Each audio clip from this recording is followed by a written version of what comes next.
Lord Christopher Monckton, former science advisor to Prime Minister Margaret Thatcher, expert on this issue. They're frightened to take you on, generally. Al Gore, will he debate you? He won't. We advertised right across America for months in all the major newspapers saying, come on, Al, baby, I'm waiting. And he would not even give us an answer. He was terrified. Of course, his speaker's contract specifies not only his usual $300,000 fee. Good and Lord. You're not even paying me half of that. No, honest. not even. But you do get some coffee. But yeah, we get some coffee. But $300,000. On top of that, he will not take any unscripted question. He will not be interviewed by anyone from the media unless his staff have cleared them first. And the only ones they clear are so dumb and sycophantic that they will only ask questions that he can answer, which isn't very many of them, like, what's your name? Anything beyond that, and he's foxed. So, of course, he won't debate with me. This is very important for people to hear, because in Canada we have David Suzuki, who is the Canadian... He won't debate with me either, incidentally. Really? No, because you may know Roy Green, who's one of your colleagues. He does radio right across coast to coast. Yeah. I suppose he's the doyen of the conversational hosts on the radio in Canada. He rang me up one day and he said, look, would you like to go head-to-head with anyone I can find to put up against you? I said, sure.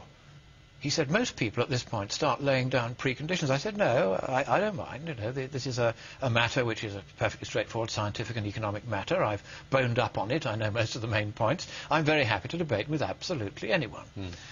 So he tried David Suzuki. And David Suzuki said, yes, of course I'll debate. And then he was told it was going to be me. And he said, oh, no, I'm not going to debate. But I tell you what, I will send one of my PR guys to debate.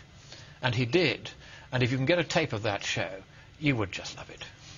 Yeah, I see this, we'll get on to the major issue in just a few moments, but I see this in the issue of atheism as well. Dawkins and people like this. Yes. They choose who they will debate, and there are some people they know are very good, very strong, non-emotional, yes. And they want, no, not him, yes. Because they know they will win.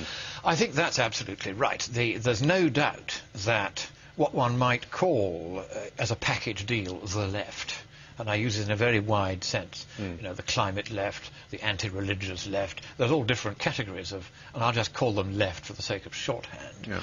They have learnt that the way to work things is to become a personality, as Dawkins has, and Gore has, and then when you've become a celeb, and a TV show rings up and says, will you debate with, say, Monckton, who isn't really a celeb, though thank you for helping to do your little bit towards that worthy aim, then they tend to say, well, no, we won't debate with him. And so they will only, therefore, go on if they're not challenged by anyone. And they can go on repeating the same mantra. And it was actually Goebbels who worked out this technique. Never, ever, ever appear with somebody who knows the subject. They'll be terribly offended to mention a Nazi leader in the same context, the same breath as Al Gore or David Suzuki. Oh, no, let me explain. I'm not saying that they are like Goebbels. I'm saying the technique they used was devised by Goebbels originally. I am in no way comparing them with Nazis. I would say, however, that it is a very important principle that on issues of public policy there should be free speech and open debate. And one of the most lamentable features of this debate is the unwillingness of what I call the bedwetters, the true believers in the new superstition that is global warming, and which replaces religion for those who've never really had it. Now at last they've got something they can believe in and get passionate about in the absence of religion. They are very reluctant to debate because one is, as it were, challenging what is not based on reason. It is purely a faith, but it doesn't happen to be a decent religious faith. It's just dopey, but they're terrified of meeting somebody who knows the science, knows the economics, and can say, sorry, but the emperor really has no clothes. It doesn't matter how many scientists or bureaucrats or politicians you line up, and they swear blind because it's profitable or congenial or expedient, or it speaks to a political faction with which they align themselves that this is true. In the end, truth alone is worthy of our entire devotion, and the global warming scare, fundamentally, is not true. Now that's to the context here. Economic policy, foreign policy, educational policy, transport policy, all of these now are to a certain degree being defined, even dictated by a belief that man-made global warming is the major issue. Yes. The world will end, climate change will destroy us all unless we do embrace what Gore and Suzuki and the rest say, and that every scientist worth the name believes in it and agrees with them. Not true? Not true at all. Indeed, Mark Morano, who used to advise Senator Inhofe, who's one of the many senators in the US Congress who doesn't believe in any of this nonsense, has compiled a list of 700 plus scientists and researchers who have been publicly reported as dissenting from what is said to be this unanimous consensus. And in fact, the dissent is much wider than that. If I take just a single element in this debate, was it or was it not warmer in the Middle Ages worldwide than it is today? On that question, 700 scientists from more than 400 institutions in more than 40 countries in the last 20 years have contributed to papers that I know about and can on notice list, saying that the medieval warm period, which is well known in history and archaeology, as it is in climate science, was real, was global, and was noticeably warmer than the present, so that there's nothing special about today's temperatures. That, if you like, is the consensus on the medieval warm period. That's just one area of the science that I've just picked out to illustrate that on that one subject, the supposed official view, which is that they've abolished the medieval warm period, is not the consensus. There's a handful of scientists only who have contributed to papers, all of them based on bogus computer models, which has been the devil in this debate, saying that the medieval warm period wasn't real. All of them were relatives and friends and co-authors of the people who wrote the original paper trying to pretend there wasn't a medieval warm period. And so, if you like, the scientific community has become, at least in part, corrupted by the desire to get alongside the sources of funding. And these days, 99% of all science is funded by you and me, the taxpayer, via governments. And therefore, if you want these days to investigate the strange habits of the lesser spotted talk show host, let us say, as a category, and I apply for a grant, from an anthropology department to put you under a microscope and have a really good look at what makes you tick, I won't get the grant unless I add the magic voodoo words in the context of global warming. Mm-hmm.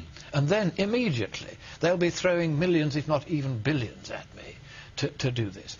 So there's an enormous funding bias in science caused by the fact that science is what we economists call a monopsony. There's only one paying customer, and that's the taxpayer via governments.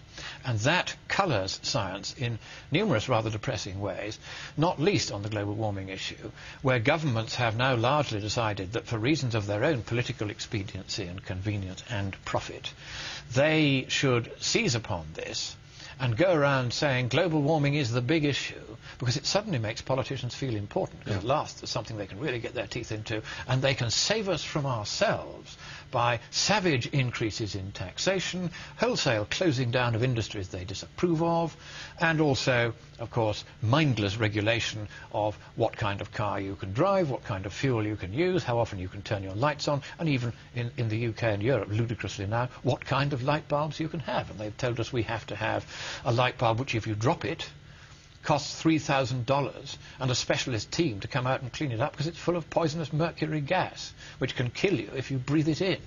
And this is now the mandatory replacement for all the incandescent bulbs, which you can actually read by, whereas these ghastly fluorescent mercury things, they put out a light which is extremely uncomfortable on the eyes, and it's going to cause an even greater dumbing down of the population than has happened already. They won't be able to read at all.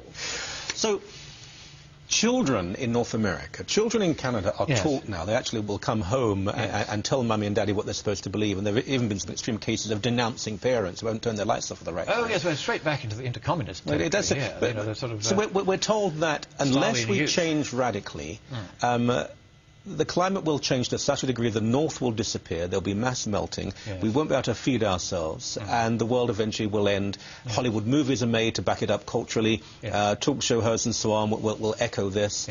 And to dissent from this, and I find this terribly sinister, you become a denier. And the only time that really has been used has been to describe Holocaust deniers who are either mad or evil. So if you question it, you are just like a Nazi. And so if I were to say that Al Gore et hoc genus omne were Nazis for refusing to debate and allow free speech. That would be unforgivable. But they can call us Nazis by calling us deniers, and everybody merely parrots it and repeats it. So once again, we see an extraordinary double standard in the media, by which if I were to use any such language, they would say, oh, it makes you shiver, it's so extreme. But if they say it, oh, well, that's a fair comment. So it is definitely very, very biased. But in the end, there's a very, very old philosophical principle at stake here. And that is that the truth is the truth is the truth, however many lies are told, however many people tell the lies, and however important the people who tell the lies conceive themselves to be. And the truth is, and we now know this is the truth, that global warming isn't a problem. And let me now